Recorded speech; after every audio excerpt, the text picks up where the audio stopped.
I know they said they were going to try and kill him, but just, Jesus Christ. Eggnog make people do crazy shit. Look how crazy it made me. Yo, what's up, honkers? I hope you're having a wonderful Thanksgiving today. If you're not, make sure to come by my stream. I'm going to be streaming today at 6 p.m. CST. We're going to be playing probably more Doom. Maybe do some reactions. Anyway, for today's video, we're going to be reacting to Fat Electrician's video on the Eggnog Riot at West Point. This video was recommended to me in my Discord after I expressed that I hate eggnog in my Dylan Hollis reaction. I'm sticking to it. I don't like eggnog. Anyway, this video went off the cliff so fast, and I hope you stick around to find out exactly why. Anyway, today's secret word is sleepy. If you comment the secret word down below, I will give your comment a heart. I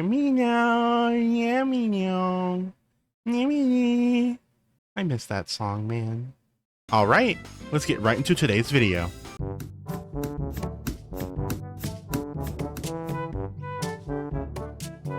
It was the night before Christmas, and all the cadets at West Point got hammered, destroyed their barracks, and tried to kill several of their instructors. Okay. Today we're talking about one of the greatest military Christmas stories of all time, the West Point Eggnog Riot of 1826. West Point, the prestigious military academy, was created in 1802, and from 1802 to 1817, it was a complete shit show. It had a terrible reputation for being complete and utter chaos pretty much all of the time. Cadets were allowed to come and go as they pleased, and then when they did show up, they were too preoccupied drinking or dueling one another to actually learn how to become effective military officers. Cue this man, Colonel Slivanus Thayer. He's going to be hired as superintendent in 1817, and he's going to turn this ship around. He's going to come up with all kinds of radical rules, and because of this, he is regarded as the father of West Point. And when I say radical rules, it was basically just him pointing out obvious shit that we shouldn't be allowed to do anymore, like get drunk all day, kill each other in duels, and you actually have to show up to class. The hardest of these rules to enforce was the no drinking, because there was 3 places to buy alcohol in very close proximity to West Point. They had North Tavern, which was pretty much on West Point. Then you had this little general store type deal ran by a guy by the name of Benny Haven and his wife Leleda. And then right across the Hudson, you had Martin's Tavern. So Thayer, in his war on alcohol, buys the building that North Tavern is in, kicks them out, and turns it into a hospital. Then he instructs Benny Haven and his wife to no longer sell alcohol to any of the cadets. The only tavern left after that is Martin's Tavern, but that's across the Hudson River, so he just leaves a guard on sentry duty at the dock where the boats are 24/7 to keep any cadets from going over to that tavern. That's it. The alcohol problem is solved. Or so. That's crazy. Why not just fucking let them... Why? Just let people do what they want, bro. If people want to kill themselves by drinking alcohol, let them do it. They thought, you see, because Benny Haven over here is one of the boys. He was a veteran of the War of 1812, so he keeps selling alcohol under the table, hush hush, to all the cadets. This goes on for a couple years, and then Thayer finally catches Benny and his wife selling alcohol, kicks them off the West Point campus, and the rumor is they are the only 2 people to ever receive a lifetime ban from the military academy. Now at this point, Benny and his wife have essentially lost their job and their home. Pretty much anybody would be begging for forgiveness and promising not to do it again, but Benny and his wife Leleda are the #1 supporting characters in this story, because they decide that they're going to buy a fishing shack right on the Hudson River, right outside of West Point, where all the cadets can get to them. Benny's new tavern, though, is only accessible from 2 different routes. You have to either get there by a boat on the Hudson River, or you have to crawl down a 60-foot steep cliffside that has stone stairs carved into it, meaning that it is treacherous for pretty much anybody, especially if you're drunk. And whether Benny intended it to be this way or not, this actually discourages pretty much anybody except for a bunch of cadets that are trying to avoid from being caught from drinking at his tavern. So his tavern is essentially just West Point cadets all the time. The only problem with that is that the West Point cadets don't actually make any money, so Benny decides he's going to give everybody a year-long tab, and he's willing to let them pay off their tab in barter, and the only thing he's not willing to accept is West Point military uniforms. He accepts everything else, including their shoes. Okay, if you're not picking up what I'm putting down, I'm trying to tell you that a grizzled veteran from the War of 1812 has opened up a bar right outside of West Point, and all the cadets can go there, get drunk, and pay for it with shit that they've stolen. I mean, strategically transferred to his location. So obviously all the cadets love this guy. He's probably the most influential bartender in American history. Any big military name from that era that went through West Point was friends with Benny Haven. Ulysses S. Grant, homeboys. Even Edgar Allan Poe is quoted as saying that Benny was the only congenial soul in that godforsaken place. So that's the deal. That's where everybody goes to drink and get their alcohol. It's from Benny Haven's Tavern, except for the 2 times a year where the cadets are actually allowed to drink on campus, and that is 4th of July and Christmas. Fast forward, 4th of July, 1826, all the cadets are drinking on campus openly because they're allowed to, because it's 4th of July, and they get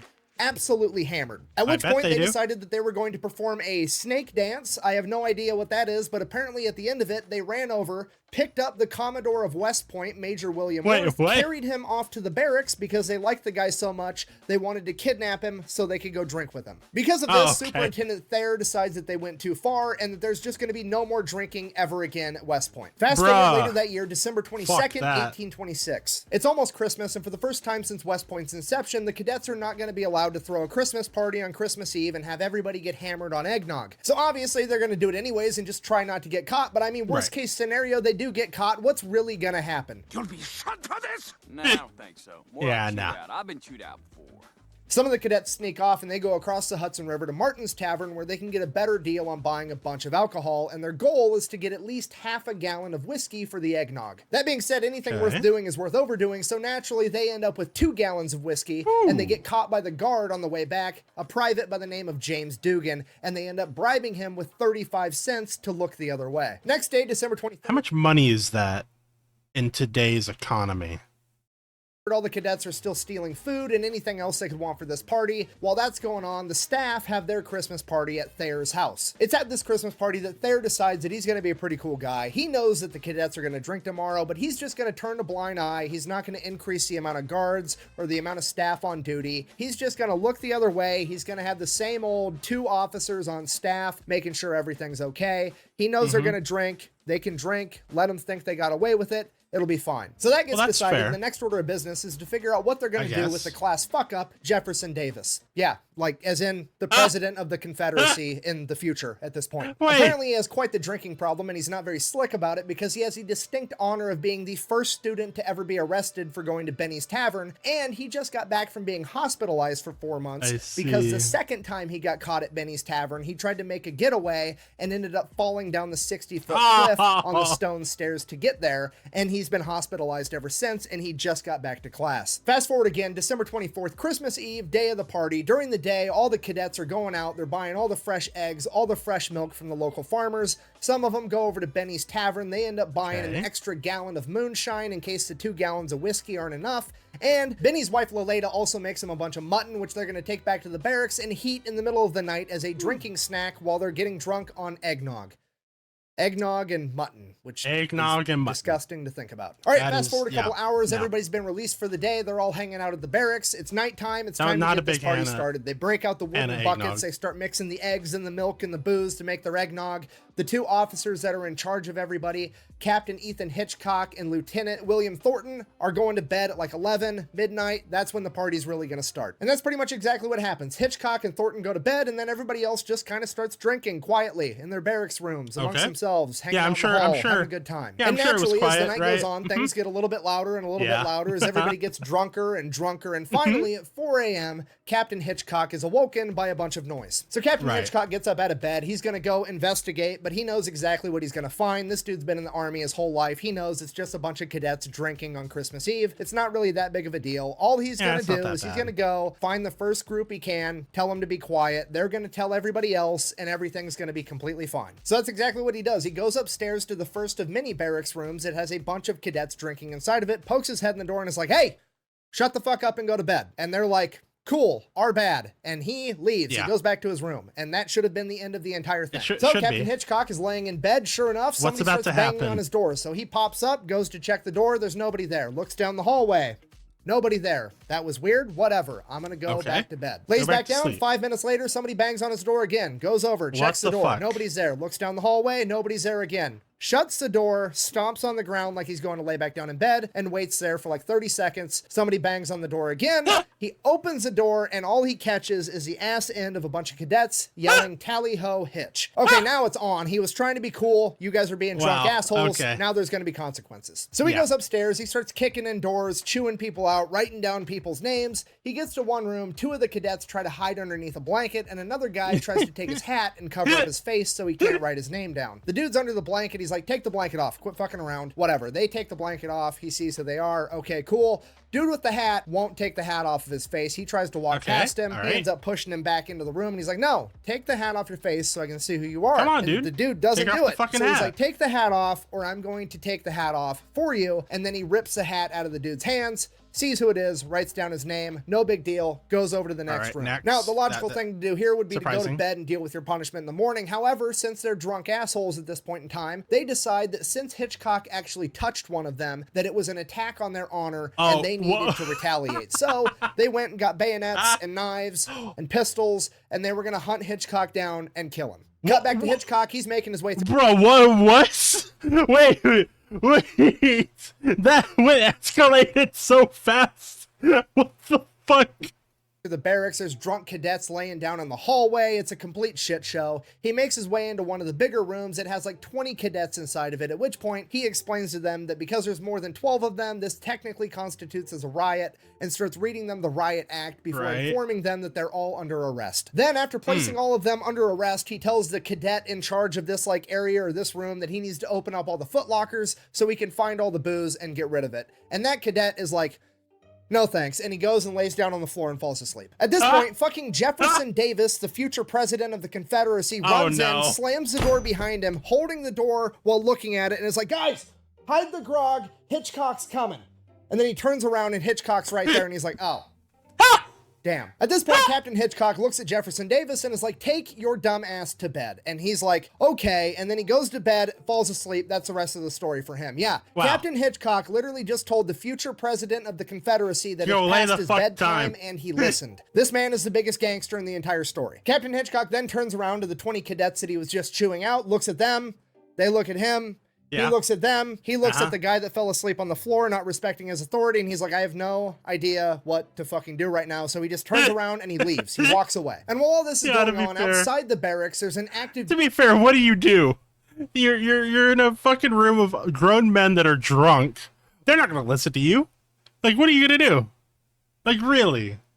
Duty private that's on sentry duty over the night, and he's got a drum with him to alert everybody in case like there's a fire or somebody attacks or he just needs everybody to wake up. He has this emergency drum, and a bunch of drunk cadets come up to this poor private and are like, "Hey, give me your fucking drum set." So they steal this private's drum set and just start playing it. This ends up waking up the other officer, Lieutenant Thornton, who goes to investigate what's going on. Apparently at this point, the Eggnog Riot, Mutiny, Rebellion, whatever you want to call it's really kicked off, and the idea is spread that we're going to kill some of the West Point staff because Thornton is immediately stopped by a student that has a fucking sword. To which Lieutenant Thornton is like, "What the fuck are you doing? Put the goddamn sword down." And the drunk cadet like grumbles something, throws the sword on the ground, and then falls asleep on the floor. Cut back to Captain Hitchcock, who has an angry mob of students hunting him, and he has no idea. He's come up on another room of cadets that have barricaded themselves into their room, and he's trying to kick the door down. And he finally kicks the door in, and one of the cadets pulls a pistol and fires, and at the last second, one of the other cadets hits the pistol up, and the bullet hits the door frame right next to Hitchcock. And Hitchcock is like, I know they said they were going to try and kill him, but just, Jesus Christ. Eggnog make people do crazy shit. Look how crazy it made me. Holy shit. Okay, things are getting out of hand. It's time to go get help. Cut back to Lieutenant Thornton, who just got done dealing with the cadet with the sword, and then he hears a gunshot, and he's like, "What the fuck is happening right now?" So he goes to investigate that, and on his way there, one of the cadets hits him in the head with a piece of firewood and knocks him unconscious. So Hitchcock makes his way out of the barracks. He's going to find help. He runs into Private James Overton because he was looking for him, and James Overton is like, "Hey, your cadets stole my drum set. what the fuck? To which Hitchcock is like, yeah, well, they just tried to kill me, so obviously things are out of control. Why don't you go get the comm? Now, when he said, go get the comm, he meant Commodore William Worth. However, the cadets that were off to the side overheard him, and they thought he said the bomb, and they took that as he was referring to the bombardiers, which if you don't know, West Point wasn't just a college at this point, it was also an active military base, and on that base was a bunch of bombardiers or artillerymen. And the cadets and the artillerymen absolutely fucking hated each other and had this huge rivalry. And in the cadets' drunken stupor, they took that to mean that the artillerymen were going to show up and start like shelling the barracks, or at least like try to attack them somehow. So they spread the bro, the mind of drunk young idiots, dude. God. Word, and all the drunk cadets start fortifying their barracks for an attack. They're putting all the furniture in front of doors, they're breaking out all the windows, they're loading whatever guns they have, they're getting ready for an actual fight. It is at this point that Captain Hitchcock hears the bugle playing, meaning that it's time for everybody to wake up, or so he thought, because he turns around and realizes that a bunch of drunk cadets had stolen the bugle and were playing it too. He then just kind of stands there for the next couple hours watching all the cadets fortify the building for an attack that's never coming as they break out windows, ruin a bunch of furniture, and then eventually they all get quiet and pass out drunk, waiting for this attack to come that never actually comes. So then the real bugle does actually kick off, and all the other people start showing up. There's a couple of barracks that weren't actually involved. All those cadets start showing up. The rest of the staff, superintendent, and everybody's like, what the fuck happened? There's broken glass everywhere. There's mutton vomit all over the place. There's drunk privates out in the field with a drum set. Like, what is happening? So then Captain Hitchcock goes over, talks to Thayer, explains everything that happened, and he's like,